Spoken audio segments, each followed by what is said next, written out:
হাতের কত রকম রূপ হয়। কিছু স্নেহের সাথে আপনাকে স্পর্শ করে, তো কিছু প্রহার হিসেবে বর্ষিত হয়। কিছু বন্ধুত্বের নামে আপনার দিকে অগ্রসর হয়, তো কিছু শত্রুতার দিকে আপনাকে টেনে নিয়ে যায়। কিন্তু কখনো ভেবে দেখেছেন যে কোন হাত বেশি মূল্যবান? যখন আপনি সফল, যখন আপনি ভালো কাজ করেন, তখন কিছু হাত আপনার জন্য করতালি দেয়। আর কিছু হাত এমন হয় যা আপনার কাঁধ স্পর্শ করে যখন আপনি জীবনে সব থেকে অসফল হন, যখন আপনি ভেঙে পড়েন। তাই করতালি দেওয়া সেই হাত, আপনার প্রশংসা করা সেই হাত, তার থেকে অনেক বেশি দামি সেই হাত যা আপনাকে তখন আশ্বস্ত করে যখন আপনি এমন সময় কাটাচ্ছেন যা আমরা কেউ কাটাতে চাই না। সেটা আপনার সম্বল হয়ে ওঠে, আর এই সম্বলই আপনাকে জীবন অতিবাহিত করার শক্তি প্রদান করে। তাই একে অপরের সম্বল হয়ে থাকবেন, জীবনে সব সময় ভালো থাকবেন। রাধা রাধা। মানুষ, প্রত্যেক মানুষ কাউকে ভালোবাসে, কাউকে ঘৃণা করে, কাউকে সম্মান করে, আবার কাউকে তিরস্কারও করে। মানুষ সবকিছু হতে পারে, সুস্থও হতে পারে, রোগীও হতে পারে, ধনীও হতে পারে, নির্ধনও হতে পারে, বন্ধুও হতে পারে, আবার শত্রুও হতে পারে। যদি কিছু না হতে পারে তা হলো অস্পৃশ্য, অচ্ছুত। ভগবানের কাছে সব থেকে বড় পাপ এই যে মানব শরীর, তা ঈশ্বর প্রদত্ত, তা তার মন্দির। প্রত্যেক শরীরে ব্রহ্মদেব বাস করেন, তাই শরীরের অপমান করা, সেটা ছোঁয়া থেকে দূরে থাকা, এটা কখনো করবেন না। এই জীবনে ছুত অছুত কখনো বিচার করবেন না। পরমেশ্বর যা দিয়েছেন তার সম্মান করতে শিখুন। আর আসুন আমার সাথে ভালোবেসে বলুন, রাধা রাধা। উপহার, উপহার কারোর জন্য বস্তু হতে পারে, তো কারোর জন্য অনুভূতি।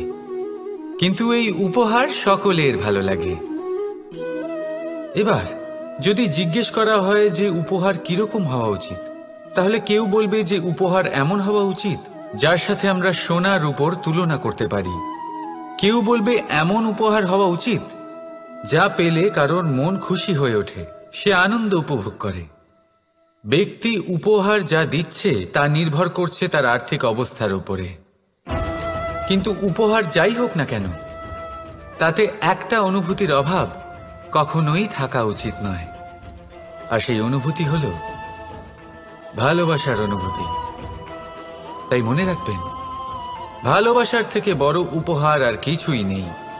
আর যদি ভালোবাসার এই উপহার আপনি লাভ করেন, তার থেকে বড় আর কোনো সম্মান নেই। রাধা রাধা। কখনো কোনো বাচ্চাকে দেখেছেন? কত কিছু ঘটতে থাকে তার জীবনে। শৈশব থেকে বেড়ে ওঠা অবধি অসংখ্য অনুভূতি অনুভব করে সে। কখনো পড়ে যায়, কখনো আহত হয়, কখনো জ্ঞান লাভ করে, কখনো কষ্ট সহ্য করে, তো কখনো আনন্দ উপভোগ করে। কিন্তু মনে রাখে সে শুধুমাত্র আনন্দের মুহূর্তগুলি। এবার শুধু একবার আপনার জীবনের প্রারম্ভের দিকে তাকিয়ে দেখুন, আপনার শৈশবে তাকিয়ে দেখুন। আপনি দেখবেন বেশিরভাগ যেসব স্মৃতি আপনার মনে আছে সেগুলি সমস্ত ভালো মুহূর্তের, খারাপ মুহূর্তের নয়। সেই জন্য শৈশব সব থেকে সুখী হয়, এতে নিশ্চিন্ত থাকা যায়। সেই জন্য আজ আপনি যতই বড় হয়ে উঠুন না কেন, খারাপ স্মৃতি, খারাপ ঘটনা সব ভুলে যাওয়ার চেষ্টা করুন। একবার খারাপ ঘটনা ভুলে যাওয়ার অনুভূতি আপনার হয়ে গেলে তখন মনে রাখবেন, যতই কঠিন পরিস্থিতির মুখোমুখি আপনাকে হতে হোক, তার মোকাবিলা করতে আপনি সক্ষম। রাধা রাধা। উৎসব, পুজো, পার্বণ আমাদের জীবনে উল্লাস ভরে দেয়। এবার দীপাবলির উৎসব এসেছে। আপনি কখনো ভেবেছেন যে এইসব উৎসব যেমন গুরু পূর্ণিমা, দোল, রাখি বন্ধন, এইসব পূর্ণিমার দিনে অনুষ্ঠিত হয়, যখন চাঁদ আকাশে পুরোপুরিভাবে দেখা যায়। কিন্তু দীপাবলির এই শুভ উৎসব অনুষ্ঠিত হয় অমাবস্যার দিবসে। অমাবস্যা যাকে আমরা অশুভ বলে মনে করি। কখনো ভেবে দেখেছেন কেন শ্রীরাম অমাবস্যার এই দিন বেঁচেছিলেন অযোধ্যায় ফেরার জন্য? একদিন পরে বা একদিন আগেও তো আসতে পারতেন উনি, কারণ উনি এই সংসারকে একটা বার্তা পৌঁছে দিতে চেয়েছিলেন যে মুহূর্ত নয়, কর্মই আসল। যদি আপনার কর্ম বড় হয়, শুভ হয়, তাহলে অমাবস্যার এই রাতকেও প্রদীপের সাহায্যে আলোকিত করা যেতে পারে। তাই সময় বিচার করা না করা আপনার সিদ্ধান্ত মাত্র, কিন্তু নিজের কর্মের বিচার করা আমার উপদেশ। রাধা রাধা। আসুন এই ছোট্ট গাছটা দেখুন। এই গাছ আমার কাছে অত্যন্ত প্রিয়। আমি এই গাছটাকে ভীষণ ভালোবাসি। এবার ভাবুন, এই ভালোবাসায় আমি ওকে দিনে যদি 6 বার জল দিই, তাহলে কি ওর বিকাশ ঠিক করে হবে? এটা কি ওর জন্য ভালো হবে? কখনোই নয়। এর শিকড় পচে যাবে, এর শিকড়ের জল গ্রহণ করার ক্ষমতা শেষ হয়ে যাবে। তাহলে কি করা দরকার? দরকার হলো একে সঠিক মাত্রায় জল দেওয়া। দরকার হলো সঠিক সময় অন্তর তাকে জল দেওয়া। দরকার হলো একে সূর্যের তাপও সহ্য করতে হবে। দরকার হলো প্রতিটা কাজ যেন পরিমাণ মতো হয়। এবারে এই ভুল বেশিরভাগ মাতাপিতাই করে ফেলেন। নিজের সন্তানকে এতটাই ভালোবেসে ফেলেন, আর তাতে সন্তানের প্রতিটা ইচ্ছে পূরণ করেন। তারা প্রত্যেকটা জিনিস তাদের দেন, প্রতিবার তাই করেন। আর এইভাবে সন্তানের বিকাশে নিজেই বাধা হয়ে ওঠেন। এরকম করবেন না। এই যাত্রা আপনার সন্তানের। এই যাত্রায় আপনার সন্তানকে অনেক কিছু শিখতে হবে। নিজের ক্ষমতায় কাজ করতে হবে, তাদের করতে দিন। একটা অত্যন্ত গুরুত্বপূর্ণ কথা বলবো আপনাদের, তা আপনারা মনে রাখবেন। প্রেম আর শত্রুতা অধিক হয় তাহলে তা ক্ষতিকর। প্রতিটা বিষয়ে সমতা বজায় রাখুন। আর আমার সাথে ভালোবেসে বলুন, রাধা রাধা। পাদুকা, খড়ম আমাদের জীবনে কতটা গুরুত্বপূর্ণ হয়। যখনই আমরা এটা পায়ে পড়ে হাঁটি, এটা আমাদের রক্ষা করে কাঁটা থেকে, ছোট পাথর থেকে। এটা আমাদের সুরক্ষিত রাখে। কিন্তু যদি এটাকেই আমরা অন্য দৃষ্টিভঙ্গি দিয়ে দেখি, তাহলে এই পাদুকার জন্যই হাঁটার সময় পেছন থেকে আমাদের পায়ে কাদা লেগে যায়। এরকম মানুষও আমাদের জীবনে থাকে, যে থাকে তো আমাদের সাথেই, কিন্তু এরাই আমাদের পিঠ পিছে কাদা ছোড়ে। এবার হাঁটার সময় যখন আপনার পায়ে কাদা লাগে আপনার পাদুকার জন্য, আপনার নজর সেদিকে থাকে না, আপনার নজর থাকে সামনের দিকে, কারণ সেটাই আপনার লক্ষ্য, সেটাই আপনার পথ, আর সেটাই আপনার করা উচিত। তাই মনে রাখবেন, আপনার পা ধরে সেই টানতে পারে যে আপনার পেছনে রয়েছে, আর আপনার নজর সেখানে নয়। সবসময় সামনে নিজের লক্ষ্যে থাকা উচিত। প্রতি মুহূর্তে নিজের লক্ষ্যের দিকে তাকিয়ে থাকুন। সবসময় জীবনের সামনে এগোতে থাকুন। আর রাধা রাধা। মানুষ এক সামাজিক প্রাণী। সমাজে ঘোরাফেরা করে, অন্য মানুষ খুঁজে বেড়ায়, সম্পর্ক তৈরি করে, সেটাকে গড়ে তোলে, সুখ দান করে, সুখ লাভ করে, নিজের দুঃখকে কম করে। কিন্তু একটা জিনিস সে বোঝে না, কোন ব্যক্তি আপন আর কোন ব্যক্তি পর। দেখুন, আপন সে নয় যে সুখের সময় আপনার সাথে থাকে। আপন সে যে দুঃখের সময়ে শুরু থেকে শেষ অবধি আপনার সঙ্গে থাকে। তাই খেয়াল রাখবেন, সুখের সময় যে আপনার সাথে থাকে তারা সেই ব্যক্তিগণ যাদের আপনি পছন্দ করেন। কিন্তু যে দুঃখের সময়, সমস্যার মধ্যে, কষ্টের ও একাকিত্বের মধ্যে আপনার সাথে থাকে, আপনাকে সব সময় সঙ্গ দেয়, তারা সেই ব্যক্তি যারা আপনাকে পছন্দ করে। এবারে কাকে আপনি আপন বানাবেন আর কাকে পর, সিদ্ধান্ত আপনার। রাধা রাধা নাম কত সাধারণ একটা বিষয়। প্রত্যেক মানুষ যে জন্ম নেয় তাকে একটা নাম দেওয়া হয়, যা সে পেয়ে থাকে তার মাতা পিতার দ্বারা, না হলে তার গুরুর দ্বারা, বা কোনো আত্মীয়ের দ্বারা, বা কোনো কাছের মানুষের দ্বারা। এই নামের সাথেই সে আস্তে আস্তে বেড়ে ওঠে। কিন্তু এটাই কি সেই নাম? এই নামই কি সবকিছু? কখনোই নয়। একটা নাম সেটা যা আপনি জন্মের সময় লাভ করেন, যে নামে আপনি কর্মের পথে অগ্রসর হন। আরও একটা নাম সেটা যা আপনি আপনার কর্মের দ্বারা অর্জন করেন, আর এই নামেই আপনাকে সবাই যুগ যুগ ধরে মনে রাখে। আপনার আসল নাম সেটা নয় যা আপনাকে জন্মের সময় দেওয়া হয়েছিল। আপনার আসল নাম সেটা যেটা আপনি আপনার কর্ম দ্বারা লাভ করেছেন, কারণ সেই লাভের পেছনে প্রচুর প্রয়াস লুকিয়ে থাকে, অনেক পরিশ্রম লুকিয়ে থাকে। কিন্তু যদি আপনি চান যে মানুষ আপনার নাম মনে রাখে, তাহলে আপনাকে কর্মের পথে অগ্রসর হতেই হবে, শুভ কর্ম করতে হবে, অনর্গল চেষ্টা করে যেতে হবে, মহান কাজ করতে হবে।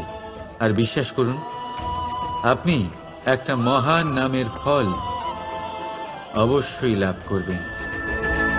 রাধা রাধা। চিন্তা। সবাই বলে চিন্তা করা উচিত নয়, কিন্তু চিন্তা সবাই করে। যিনি বৃদ্ধ ব্যক্তি হন, তিনি নিজের অতীতের সাথে বর্তমানের তুলনা করে চিন্তিত থাকেন। একজন যুবক ব্যক্তি ভবিষ্যতের বিষয় চিন্তা করে, নিজের লক্ষ্য কিভাবে পূরণ করা যায় সেই চিন্তায় মগ্ন থাকে। শুধু একজন বালকের না তো তার ভবিষ্যতের চিন্তা থাকে, আর না অতীতের দুঃখ থাকে। আর এরকম কেন? কারণ সে শুধুমাত্র বর্তমান নিয়ে ভাবে, আর তাই সে সব থেকে বেশি সুখী। তাই মনে রাখবেন, যদি আপনি আপনার বর্তমানের বিষয় ভাবেন, তাতে বাঁচেন, সেটাকে ঠিক রাখেন এবং সেটাকে আরো ভালো করে তোলেন, তাহলে আপনার অতীত আর আপনার ভবিষ্যৎ আপনা থেকেই ঠিক হয়ে যাবে। আসুন আমার সাথে ভালোবেসে বলুন, রাধা রাধা। মানুষের কত রকম অনুভূতি হয়, কিন্তু সে সেটাই করে যেটা সে আজ অবধি করে এসেছে, আর এটাই তার সব থেকে বড় ভুল। আপনাকে যদি উদাহরণ দিই, তাহলে একটা গোয়ালা যে ছোটবেলা থেকে একটাই কাজ করেছে, গরুকে চড়িয়েছে, দুধ বের করেছে, সে সারা জীবন সেটাই পাবে, শুধু দুধ। কিন্তু ভেবে দেখুন, যখন এই দুধ কোনো ময়রার কাছে যায়, তখন সে সেটা দিয়ে মালপোয়া বানায়, মাখন বানায়, বিভিন্ন রকমের সুস্বাদু মিষ্টি বানায়, ঘি বানায়। সে বড় কিছু করে, তার বদলে সে বড় কিছু পায়। তাই মনে রাখবেন, যদি আপনি সেটা করেন যেটা আপনি সব সময় করে এসেছেন, তাহলে আপনি সেটাই পাবেন যা আপনি আজ পর্যন্ত পেয়ে এসেছেন। নতুন কিছু করার চেষ্টা করুন, আলাদা কিছু করার চেষ্টা করুন, নিজেকে বদলানোর চেষ্টা করুন, নিজেকে প্রস্তুত করুন, নতুন কিছু করুন। তাই মনে রাখবেন, যদি আপনি এমন কিছু করেন যা এর আগে কেউ কখনো করেনি, তাহলে আপনি এমন কিছু পাবেন যা এর আগে কেউ কখনো পায়নি। তাই নতুন উপায়, নতুন চেষ্টার দ্বারা নতুন কর্মের পালন করুন, নতুন চিন্তা নিজের ভেতরে জাগ্রত করুন, কারণ এই চিন্তাই সত্য হয়ে আপনার জীবনে আসবে। রাধা রাধা। যদি আমি আপনাকে জিজ্ঞেস করি যে এই সংসারে সব থেকে মাহাত্ম্যপূর্ণ বস্তু কি, তাহলে আপনি বলবেন জল। আর একদম ঠিক বলবেন। কিন্তু কোন কারণে? এই জন্য যে সে আমাদের জীবন দান করে? এই জন্য যে সে আমাদের তৃষ্ণা মেটায়? নাকি এই জন্য যে আমাদের দৈনিক কাজ থেকে শুরু করে আমাদের মৃত্যু অবধি কাজে আসে, সব কাজে আমাদের সাহায্য করে? না, এর পেছনে একটা কারণ হলো জলের প্রকৃতি। ভেবে দেখুন, সমুদ্রের এই জল সূর্যের তাপ সহ্য করে বাষ্পীভূত হয়, তারপর উপরে গিয়ে মেঘে পরিণত হয়, তারপর সেই মেঘ রূপে প্রবাহিত হয়ে কোনো পর্বতের সাথে ধাক্কা খেয়ে বর্ষা হয়ে এই পৃথিবীতে বর্ষিত হয়। আর এই পৃথিবীর ধূলিকণা এর মাটিকে নিজের মধ্যে ধারণ করে। মানুষের দ্বারা, অন্য প্রাণীর দ্বারা যে ময়লা ছড়িয়ে পড়েছে তাকে নিজের মধ্যে ধারণ করে আর তারপর ফের অগ্রসর হয়ে পড়ে সমুদ্রের দিকে, সমুদ্রে মিশে যায়। কিন্তু তবুও আবার বাষ্পীভূত হওয়ার সময় সেই ময়লাকে সে সেখানেই ফেলে যায়, সেই ময়লাকে নিজের সাথে নিয়ে যায় না। ব্যাস, এটাই জলের প্রকৃতি, যা তাকে মহান করে তোলে। আপনিও আপনার জীবনে আপনার কর্ম করুন, মহান কর্ম করুন, ভালোভাবে করুন, কিন্তু সেই কর্মের সাথে যে অহংকার আসে সেটা নিজের মধ্যে প্রবেশ করতে দেবেন না। তার থেকে ওপরে উঠুন। আপনি নিজেকে জলের মতো হালকা অনুভব করবেন। রাধা রাধা। এই সংসারে যেই জন্মগ্রহণ করে কিছু না কিছু অবশ্যই শেখে, এবং তার জন্য থাকে তার গুরুর অবদান। এবার এই গুরু কে হবেন তা আমরা নির্বাচন করি। হয়তো তিনি আমাদের মাতা পিতা হতে পারেন, হয়তো বন্ধু হতে পারেন, হয়তো দাদাও হতে পারেন, আদর্শ হতে পারেন, বা হয়তো গুরুকুলের শিক্ষাকর্তা গুরুও হতে পারেন। এবার সংসারের এমন কিছু জিনিস আছে যা জগতের কোনো গুরুই শেখাতে পারবেন না, তা আপনাকে সময় শিখিয়ে দেবে। কারণ এই সংসারে সময়ের থেকে বড় গুরু আর কেউ হয় না। এবার সময় আর গুরুর মধ্যে একটা সাদৃশ্য আছে আর একটা তফাতও আছে। সাদৃশ্য হলো যে সময় আর গুরু দুজনেই আপনাকে শেখায়। তফাতেই যে গুরু প্রথমে আপনাকে শিক্ষাদান করে, তারপর আপনার পরীক্ষা নেন। সময় প্রথমে আপনার পরীক্ষা নেয়, তারপর আপনাকে শিক্ষা দেয়। এবার শিক্ষা লাভ করে পরীক্ষা দেওয়া আর পরীক্ষা দিয়ে শিক্ষা লাভ করা এই দুই ভিন্ন বিষয়। আর সব সময় মনে রাখবেন, এই সময়ের থেকে আপনি যা শিক্ষা লাভ করবেন তা সব সময় যত্ন করে আপনার কাছে রেখে দেবেন। কারণ সময়ের থেকে বড়, সময়ের থেকে দামি, সময়ের থেকে অত্যন্ত আধুনিক আর কোনো গুরু নেই। রাধা রাধা। প্রেম আর চাওয়া একই মনে হয়, তাই না? কিন্তু আসলে এরা আলাদা। এদের মধ্যে অনেক তফাৎ আছে। দেখতে গেলে প্রেম আর চাওয়া কখনোই এক হতে পারে না। এবার যদি আপনাকে আমি এক উদাহরণ দিই, যদি আপনি এই ফুলকে চান, তাহলে আপনি এটাকে তার ডাল থেকে ছিঁড়ে আপনার কাছে রেখে দেবেন। কিন্তু যদি আপনি একে ভালোবাসেন, তাহলে আপনি প্রতিদিন এসে এটার শিকড়ে জল দেবেন, যাতে সে আরো প্রস্ফুটিত হয়। শুধু এটাই তফাৎ চাওয়া আর প্রেমের মধ্যে। চাওয়া স্বার্থ হয়ে ওঠে, যেখানে প্রেম, প্রেম পরমার্থ হয়ে ওঠে। তাই কাউকে না চেয়ে ভালোবাসুন, জীবন ধন্য হয়ে উঠবে। রাধা রাধা। এই বস্ত্র দেখছেন আপনি? এর কারুকার্য, এর রং, এর সৌন্দর্য কতটা মনোরম, কত স্বচ্ছ, কত নিপুণ এই কারুকার্য। এবার এটাকে আমরা একটু ভেতর থেকে দেখি।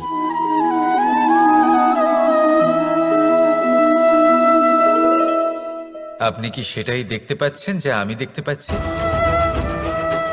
এটাই হয় আমাদের ব্যক্তিত্বের সাথেও, এটাই হয়। এই সমস্ত ঝামেলাগুলি মিটিয়ে নেওয়ার জন্য আমাদের সেই ঝামেলার মুখোমুখি হতেই হয়। তাই এই ঝামেলার দ্বারা কখনো ভয়ভীত হবেন না। এটাই আপনাকে একটা আনন্দময় জীবনের দিকে নিয়ে যাবে। রাধা রাধা।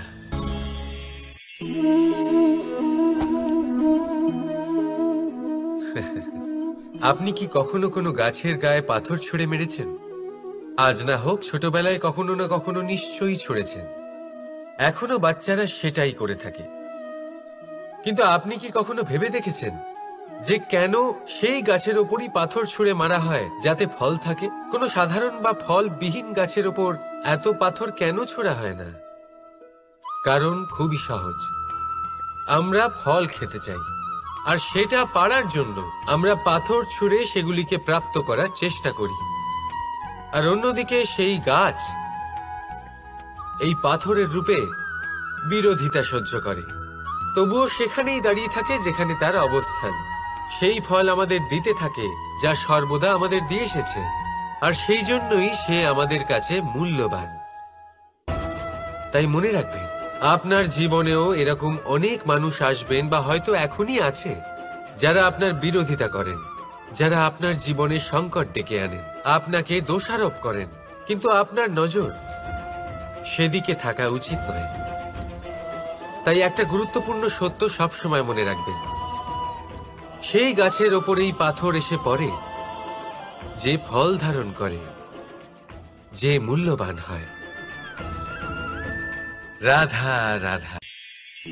আপনি জীবনে কখনো দেখে থাকবেন অথবা শুনে থাকবেন যে মানুষ যখন দুধ পান করে তার মধ্যে যদি কোনো মাছি এসে পড়ে, সে আর সেটা পান করে না, সেই দুধকে কোথাও ফেলে দেয় সে। কিন্তু ভেবে দেখুন, এখানে পরিস্থিতি একটু আলাদা হলে, দুধের বদলে ঘি থাকলে মানুষ কি করে? সেই ঘি ফেলে দেয় না, সেখান থেকে মাছিটাকে বের করে ফেলে দেয়। এটা দিয়ে আমরা কি শিক্ষা পেলাম? এটাই যে এখানে মাছি গুরুত্বপূর্ণ নয়, গুরুত্বপূর্ণ হলো সেই খাবার, ঘি। এবারে ভাবুন, দুধ আর ঘি এই দুই উৎপন্ন হয় গরু থেকে, তাহলে বেশি মাহাত্ম্য ঘিকে কেন দেওয়া হয়? তার কারণ যে যত বেশি তাপ সহ্য করে সে তত উৎকৃষ্ট হয়, সে ততটা মূল্যবান হয়, এতটাই মূল্যবান যে যদি তাতে কোনো দোষও থাকে মানুষ সেটা গ্রাহ্য করে না।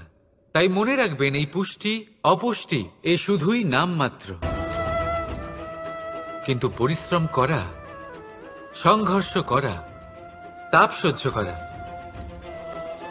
এটা মানুষের অনুভূতি। তাই নাম নিয়ে না ভেবে অনুভূতির ওপরে মনোনিবেশ করুন, তাকে গুরুত্ব দিন। আর আসুন আমার সাথে ভালোবেসে বলুন, রাধা রাধা। ঈশ্বর লতা পাতাকে দাঁড়িয়ে থাকার শক্তি দেননি, ঈশ্বর এই শক্তি দিয়েছেন বৃক্ষকে। এই লতা পাতা বৃক্ষের সাহায্যে দাঁড়িয়ে থাকে, তাতেই বিকশিত হয়। এবার এই লতা পাতা দুই ধরনের হয়। প্রথম সে যে এই বৃক্ষতে বিকশিত হয়, ফুল ফুটিয়ে তোলে, নিজেকেও সুন্দর বানায়, বৃক্ষকেও সুন্দর বানিয়ে তোলে। দ্বিতীয় সে যে বৃক্ষকে পুরোপুরি শুকিয়ে দেয়, তার প্রাণ শক্তি তার থেকে কেড়ে নেয়, আর শেষে নিজেও ধ্বংস হয়ে যায়। তাই মনে রাখবেন, যে ব্যক্তি সবসময় আপনার সাথে থাকে, সবসময় আপনার সম্বল হয়ে থাকে, সবসময় সে আপনাকে সাহায্য করে, আর যদি আপনি তার সাথে ছলনা করেন, আপনার অন্ত নিশ্চিত। এরকম কখনো করবেন না। সেই ব্যক্তিকে ভালোবাসা দিন, সম্মান দিন, আর আমার সাথে প্রসন্ন হয়ে বলুন, রাধা রাধা। যখনই আমরা প্রসন্ন হই, কোনো শুভ অনুষ্ঠান থাকে, আমরা সাফল্য লাভ করি, আমরা সবার আগে আপনজনদের মিষ্টিমুখ করাই। আর এটা ভালোই, মিষ্টিমুখ করালে মনও মিষ্টি হয়ে যায়।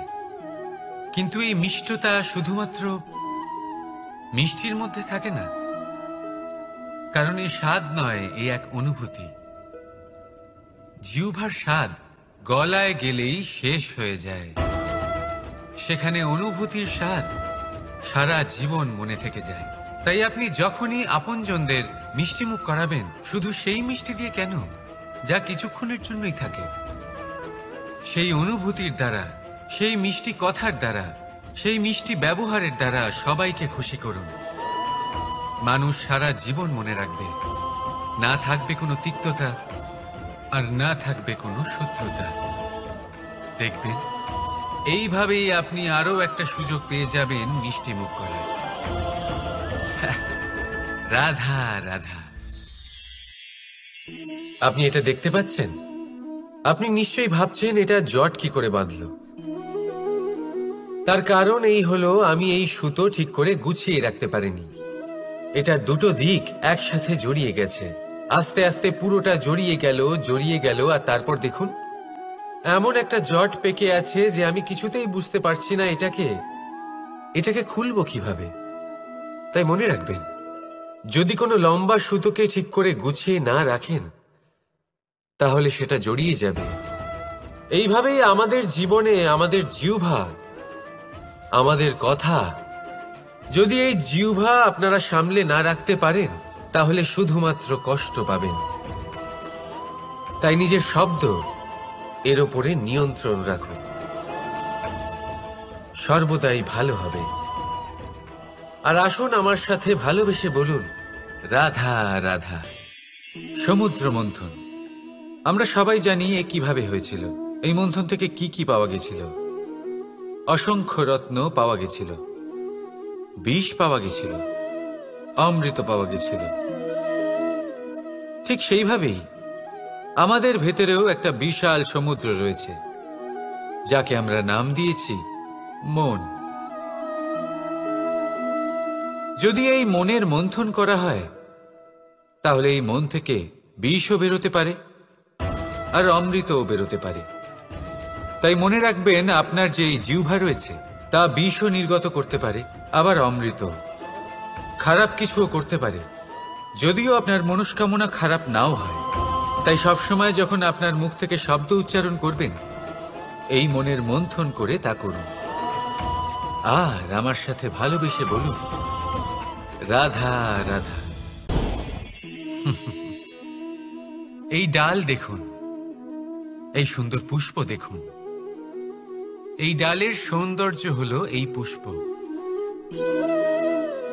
আর এই পুষ্পের মেরুদণ্ড হলো এই ডাল। এবার কল্পনা করুন, যদি এই ডাল থেকে এই পুষ্পকে ছিঁড়ে নেওয়া হয়,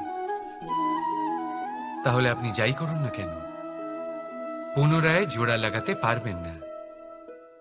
এবার যদি এটা আমাদের জীবনে হয়, আমাদের মানুষের, আমরা যদি কিছু পাই তাহলে সেটা সুরক্ষিত রাখি, আর যদি সেটা হারিয়ে ফেলি তাহলে দুঃখে জর্জরিত হই। এবার ফিরে আসি প্রকৃতির কথায়। দেখা যাক প্রকৃতি আমাদের কি শেখায়। এবার যদি এই পুষ্প এই ডালটা থেকে ছিঁড়ে যায়, আর যদি এই ডাল সবল থাকে, তাহলে কিছুদিন পরেই এই ডালে আবার নতুন ফুল ফুটবে। এবার এটা আমাদের জীবনেও ঘটবে, নিশ্চয়ই ঘটবে। সেটাই প্রকৃতি। সেই জন্য জীবনে আপনি যা হারিয়েছেন সেটার বিষয় না ভেবে, যা ফেলে এসেছেন তার বিষয় না চিন্তা করে, ভবিষ্যতে যা আপনি যত্ন করে রাখতে পারবেন, সাবধানে রাখতে পারবেন, সেগুলির প্রতি একাগ্র হন। বিশ্বাস করুন, এই মনরূপী ডালের ওপর সুখের ফুল সব সময় ফুটবে। রাধা রাধা। বৃক্ষের বীজ একটা সর্ষের দানার থেকেও ছোট হয়, কিন্তু যখন এটা বড় হয় তখন একটা বট গাছের মতো বৃহৎ আর মহান হয়ে ওঠে। গঙ্গা নদী, এর প্রারম্ভ হয় একটা ছোট্ট আর সরু স্রোত দিয়ে, তারপর সেটা বড় ধারায় বদলে যায়, তারপর সেটা নদীতে বদলে যায়, আর তারপর মহানদীতে পরিবর্তিত হয়। আপনি কি বুঝতে পারছেন যা আমি আপনাকে বোঝানোর চেষ্টা করে চলেছি? আমি আপনাকে বোঝাতে চাইছি যে প্রারম্ভ করার জন্য মহান হওয়ার কোনো প্রয়োজন নেই, কিন্তু হ্যাঁ, মহান হওয়ার জন্য প্রারম্ভ করা অত্যন্ত প্রয়োজনীয়। তাই শুরু করুন। আপনার ক্ষুদ্র এই প্রারম্ভ আপনার জন্য বৃহৎ হয়ে উঠতে পারে। শুরু করেই দেখুন না, আপনার গন্তব্য আপনার জন্য অপেক্ষা করে আছে। রাধা রাধা। মানুষ কতটা শক্তিশালী হয়, তার কতটা সামর্থ্য রয়েছে, সে কতটা প্রতিভাশালী হয়, এটা হয়তো বলার কোনো দরকারই নেই। আজকের দিনে সবাই জানে যে মানুষ কি না করতে পারে। মানুষ চাইলে সব কিছু করতে পারে। মানুষ যদি চায় মাছের মতো জলে সাঁতার কাটতে পারে। মানুষ যদি চায় হিমালয়ের মাথা নতও করতে পারে। মানুষ যদি চায় সমুদ্র থেকে মুক্তো সংগ্রহ করতে পারে। মানুষ যদি চায় তাহলে আকাশের পাখির মতো বিচরণ করতে পারে। মানুষ চাইলে সব কিছু পেরে সে জ্ঞান, সম্পত্তি, পরিবার, সাফল্য সবকিছু। যদি কিছু থাকে যেটা সে গ্রহণ করতে চায় না, সেটা হলো তার দোষ, তার ভুল। মানুষ এসব কখনো গ্রহণ করতে চায় না, কিন্তু যেদিন মানুষ তার দোষ বুঝতে পারবে, নিজের ভুল বুঝতে পারবে, সেটা স্বীকার করতে পারবে আর সেটা ঠিক করার পথে অগ্রসর হবে, তাতে সে